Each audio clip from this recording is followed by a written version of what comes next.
Hello and welcome. I'm Stockton, and this is Aaron. We're from ABC NLP Mastery, and this is the first ever episode of a Passion to Win podcast.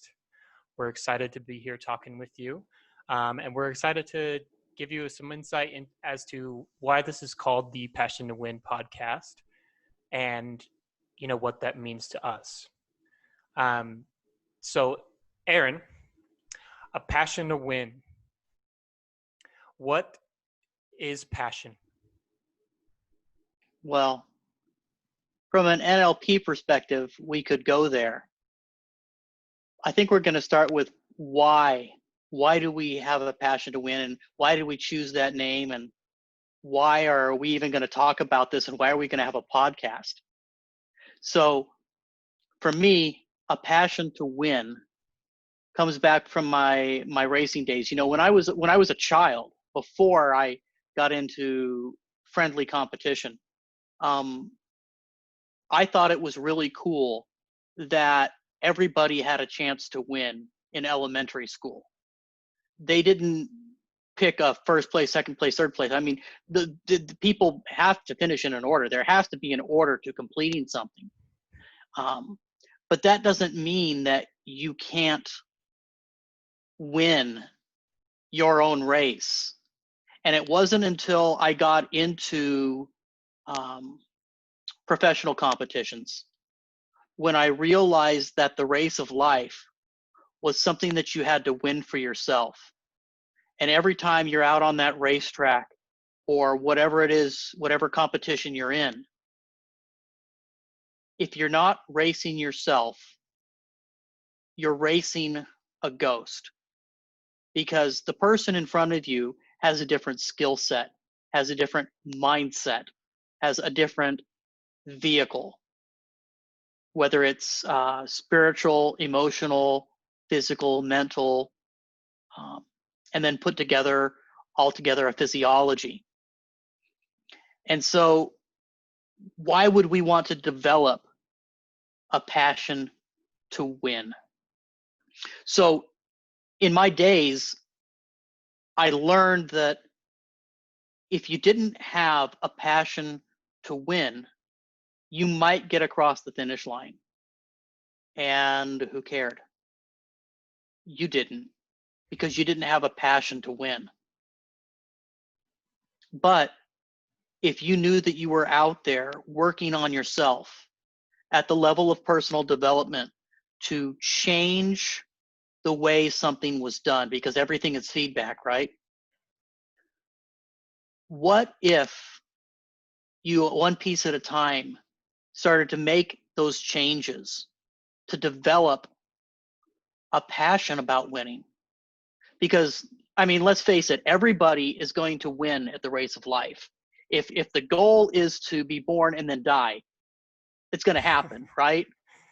Yeah, it's pretty easy. Yeah, right. And so what's the purpose if we're all going to die? And everyone's going to win the race, Stockton. Everyone's going to win. It doesn't matter what you take with you, because you can't take anything with you when you die, except maybe your character traits, if you believe in eternity, and the potential and the spiritual and all of those wonderful things that we like to contemplate. If you can't take anything with you, then what's the purpose of life and developing a passion to win? Absolutely. This is kind of something everyone can relate to as well. To give you an example, I grew up playing a lot of sports as a kid. Basketball in particular really engaged this drive of competitiveness in me that I had my whole life.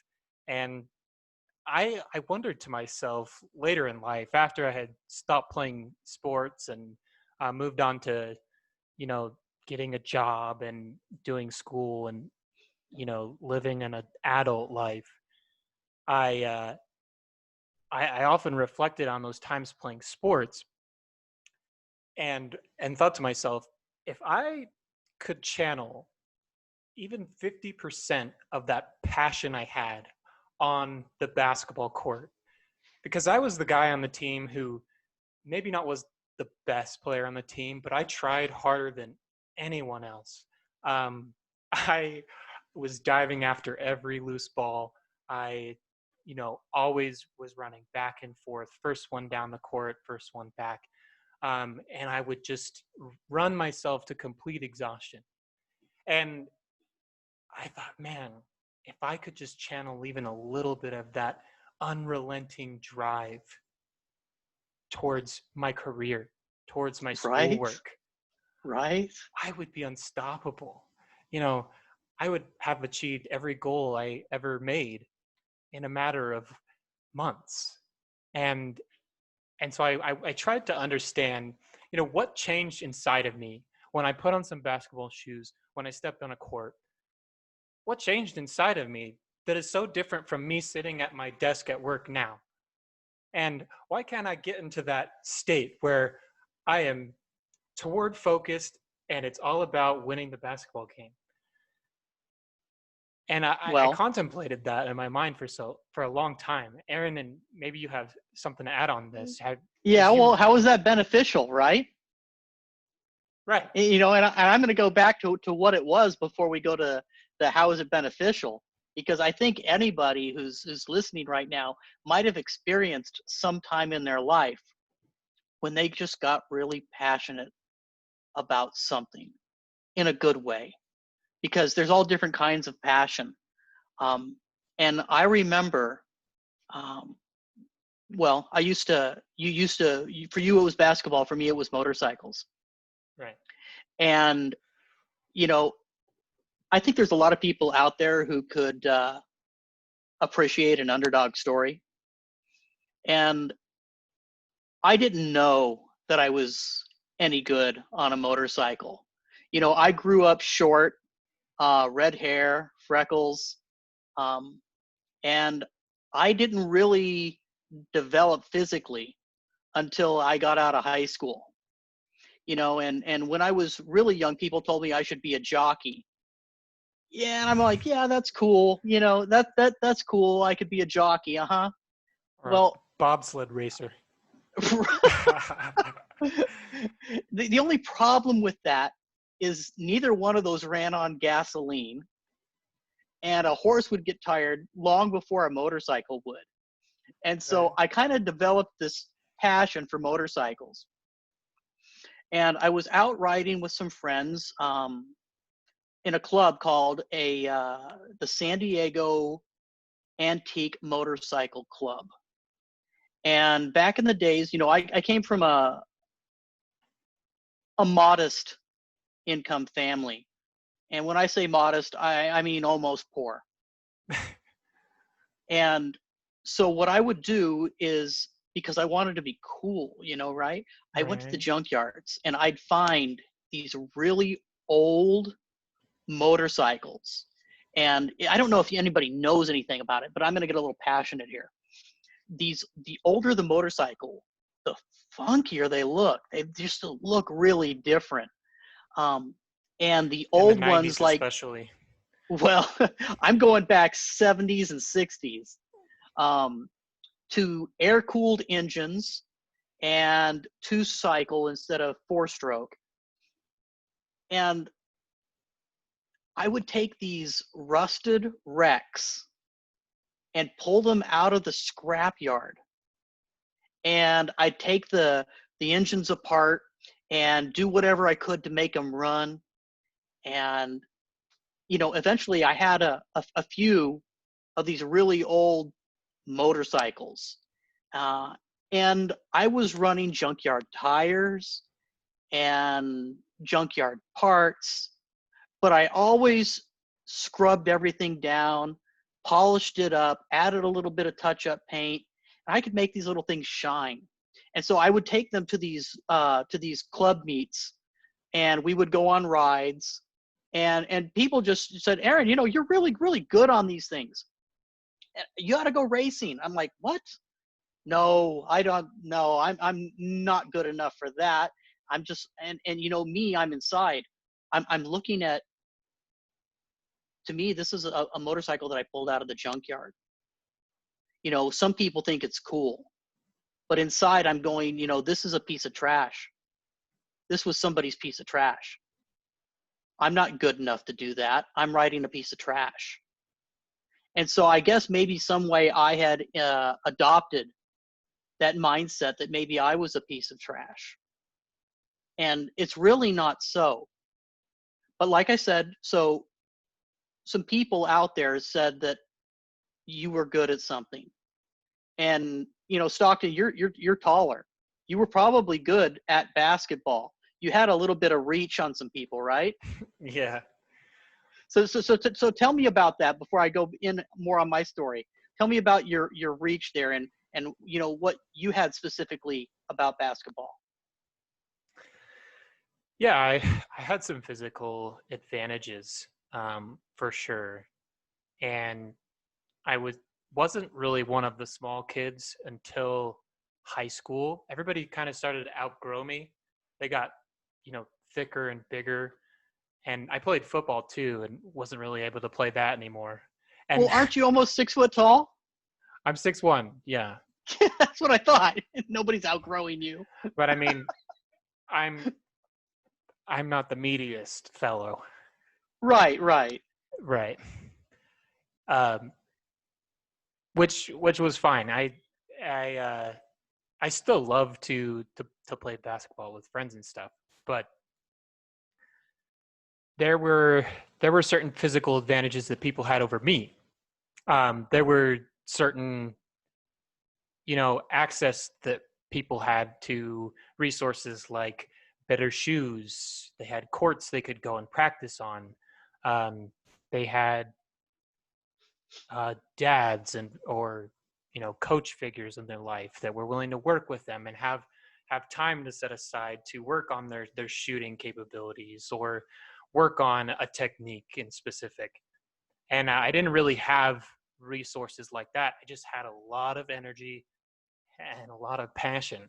And so to kind of go back to what I was saying earlier, even when I would go out there and give my absolute 100% and try harder than everybody else, it didn't mean I won every single basketball game. I still lost a lot of basketball games and I still wasn't the best player on the team. That passion didn't make me a great basketball player. Um, it definitely helped, and it's what any coach is looking for in a player. And I had every coach tell me this growing up, that I was the type of player they wanted to have on their team, because if I could just be coachable, then they could help me direct some of that energy, some of that passion to give all my effort into those techniques, those um, those specific details, when the Well, timing of everything on a court. Oh, go ahead. talking about being coachable, that probably has nothing to do with you being a master practitioner of NLP, a master coach, a master hypnotist, and probably absolutely nothing to do with, the mentorship that you were looking for, which has led you to be where you are now. See, for me, it was kind of the same thing. Um, I didn't go to the racetrack until I had someone else telling me that I was good. And when I went there, I didn't have a coach. No, I took a junkyard motorcycle to the racetrack. I made sure that it met the safety requirements. And it was an antique bike. It was about 25 years older than anything else out there. And I had to go through my racer's school. And I'll tell you more about that in another episode when we get into physiology and other things. But I made it through my racer school, not because of my equipment, because like I said, there were bikes out there that were 25 years newer than mine. But I was riding this machine and the instructor came up to me, in between sessions, and he goes, "Aaron, your time isn't low enough to get around this track to receive your license. You've got one more session. Now here, I don't think it's you, because you've got a really good form and you're very consistent in what you're doing because I've been following you. I think it's just the machine. I think that older machine is holding you back. And he says, so if there's anything you can do to ride safely above the machine, you're going to need to do that to get your license.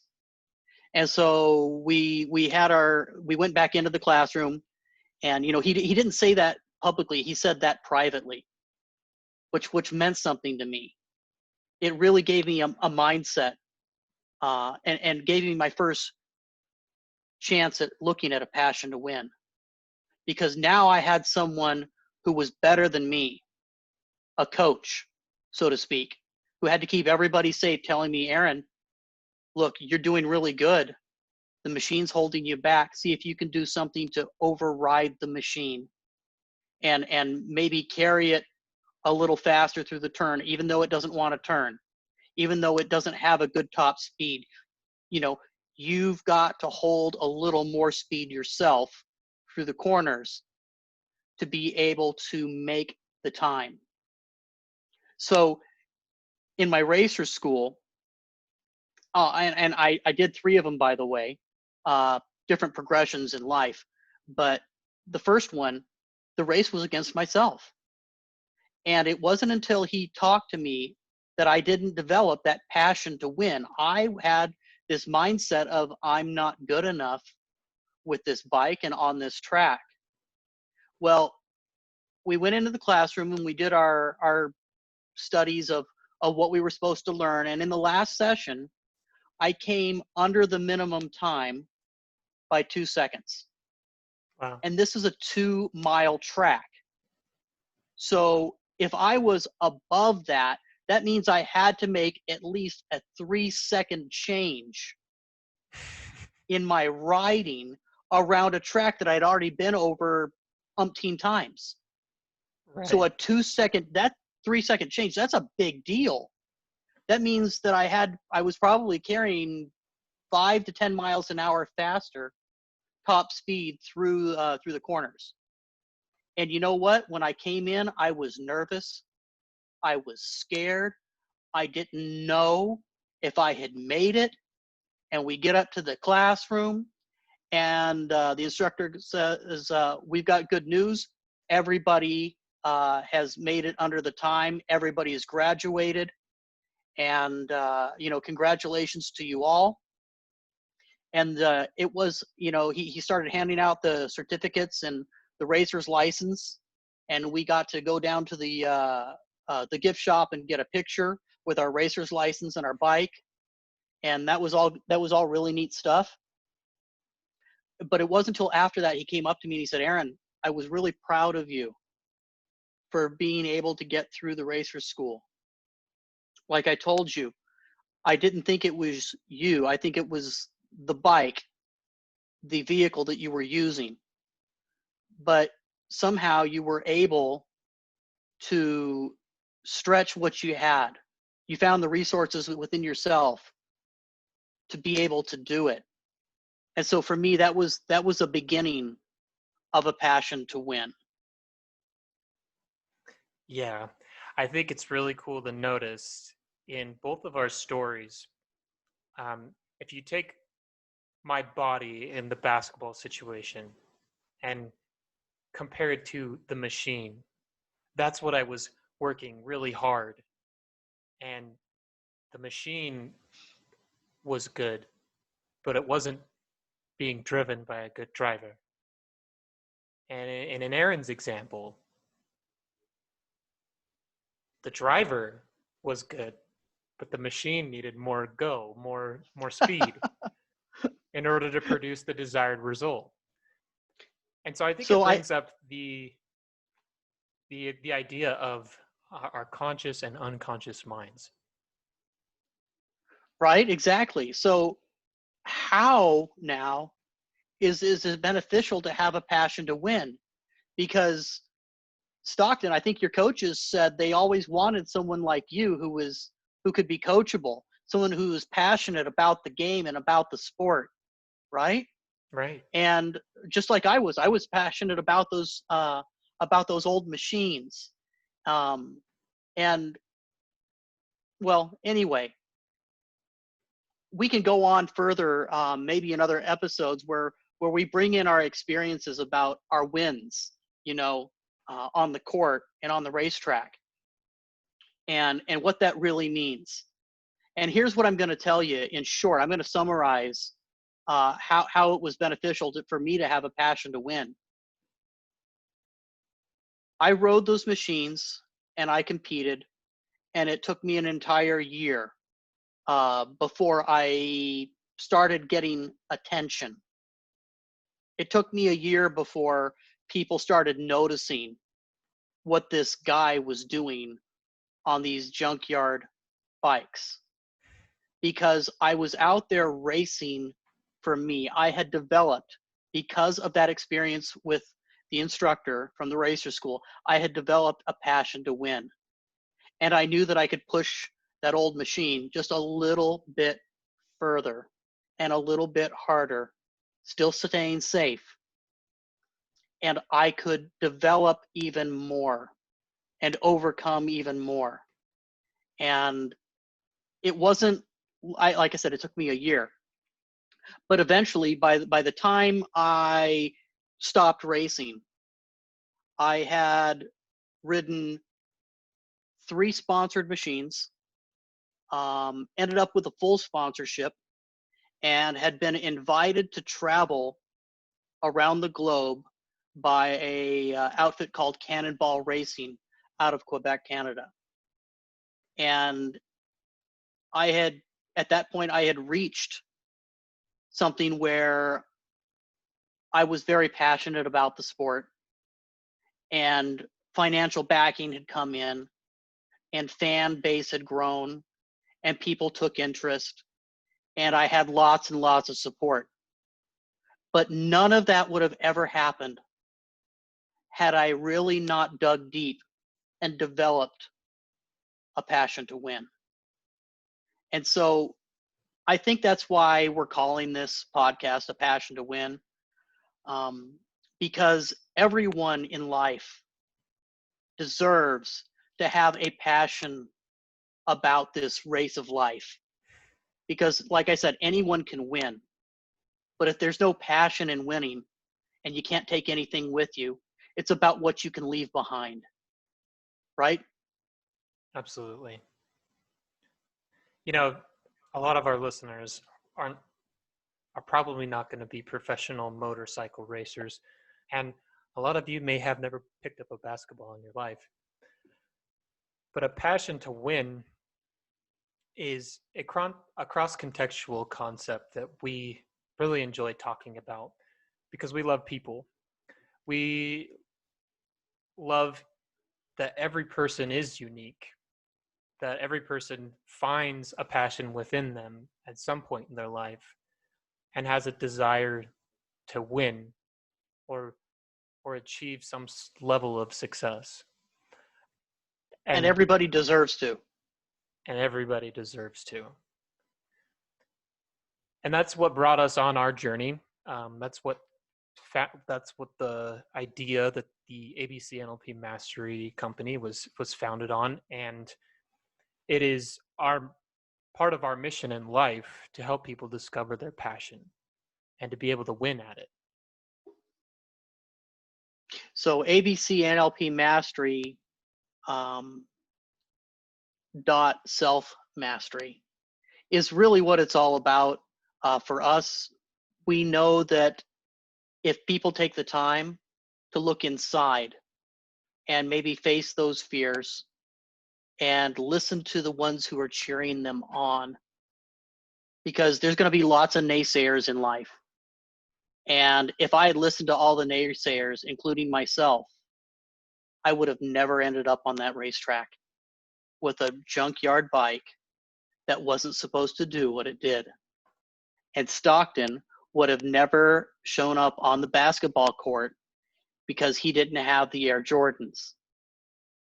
You know what I'm saying? I know what you're saying. So, so what is the difference that makes the difference? And what if for a moment, maybe in this podcast, we could inspire you to remember one time in your life that you got really passionate about something. And for those of you who are listening right now, and you remember that time, that specific time, you might notice that your heart rate goes up and your skin temperature increases and the endorphins start to flow and maybe just a tiny little bit of adrenaline. And the next thing you know, well, you're looking like Stockton over there with a I'm feeling it. smile this I'm big, feeling it. right. And so listen, everybody has got something that they're passionate about. And we are really, really passionate about the development of ourselves and others. And so, with that, we just wanted to close with a what if. What if you felt tonight that passion to win? And what if tomorrow you remember to feel it? And what if you continue that every day for the rest of your life? What if that became a mantra or a meditation for you? To remember what it's like to be passionate about something in your life, passionate in a good way. And then, what if for a moment you forgot? You forgot everything that you ever knew about that. And just as I said that, literally all of the good feelings that I just had a second ago just left my heart. And I'm experiencing, what maybe a lot of the world might be experiencing right now. And so this goes back to a physiology and a mindset. And because I have the words written in front of me, a passion to win, and that's what this podcast is about. And that's what we want to bring back to all of you, right, Stockton? That's what we want everyone to embrace. You see the color and the life coming back into me? And Stockton's smiling too. That's right. So what if you could remember what it is to have a passion to win first for yourself? It might just end up being contagious, like my racing story. I started out with nothing, and by the time I had retired from what it was that I was doing there, I had the support of everyone I ever wanted. I had family that had come closer together. I had drawn people from different interests into a huddle.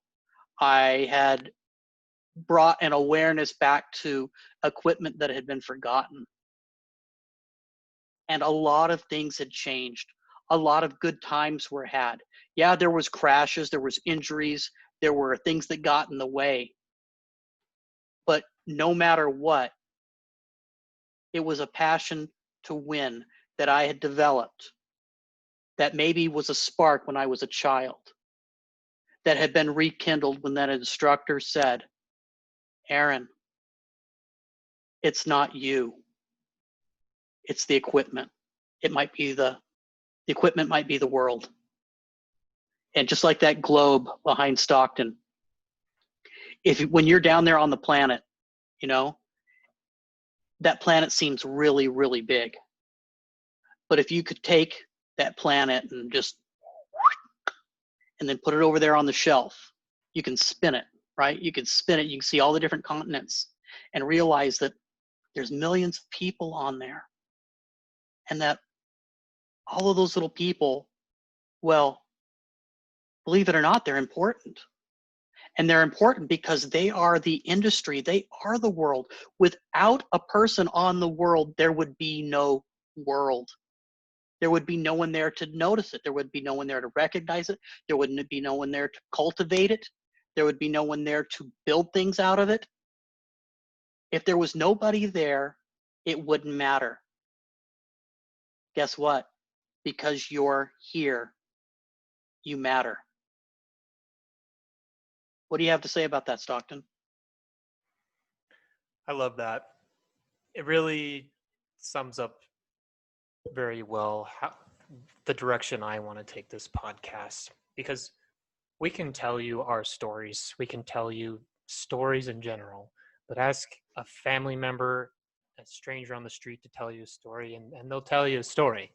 Um, the purpose of us telling you these stories and us having this podcast is we want to shed a little bit of perspective. We want to shrink down onto a globe, so to speak, and show you our perspective from the knowledge we've gained through our studies of NLP. If, for those of you who don't know what NLP is, it stands for neuro linguistic programming. Um, we we studied a lot of other things, but we want to give a unique perspective. We want to break down the language that we throw around each day and never really stop and think, what do we mean when we say that? And we want to teach and show you patterns that you'll start to notice in your everyday life and say, oh, wow, I didn't know that that happens all the time because of this. And you'll really start to understand people and almost start to predict how people are going to behave and or react um, to certain language that you use. And we're going to show you how to use it as a tool to um, bridle your passion and use it to win in whatever beautiful way that you've decided you're passionate. Um, and that's really my thoughts on it. Do you have So I anything else to think add on that? probably, yeah, in the next episode, we should define NLP and our purpose for it. Because real quick, if we all said the word picnic, you get a picture in your head. And some people might have a happy picnic and some people might have a sad picnic. Some people might have sunshine and some people might have rain. Some people might have a bottle of bubbly and some might have a can of their favorite soda pop, you know? Right. So if we said that and everybody got that picture, well, that one word picnic has a different definition for every person here. So what if we could teach you how to learn to think about your language and how it's used to benefit all that you're involved with? Because a lot of times, well, I noticed this in my life that the more I listen, the more I learn. And that a lot of people, well, we're going to go back to a passion to win because I'll get side off on another topic and we'll be here all night because that's just my passion is teaching. And so tonight I just wanted to teach you about a passion to win, and I'm grateful to be here, and we'll see you next time. If you're looking for NLP studies and to better develop yourself, bridging the gap between the conscious and the unconscious minds, that's really the purpose of NLP. Anytime you take the time to write and type and think out your pictures and your stories, you bridge the gap between the conscious and the unconscious, and you become the creator that you were supposed to be. And that's what NLP is all about. So with that, abcnlpmastery.com. You can find us on Facebook. You can find us on Instagram. And we are a global training company. If you wanted to learn, we teach at the practitioner, master practitioner, trainer, and master trainer levels. Thank you so much, Stockton. It was fun, and we'll see everybody next week. See everybody next week.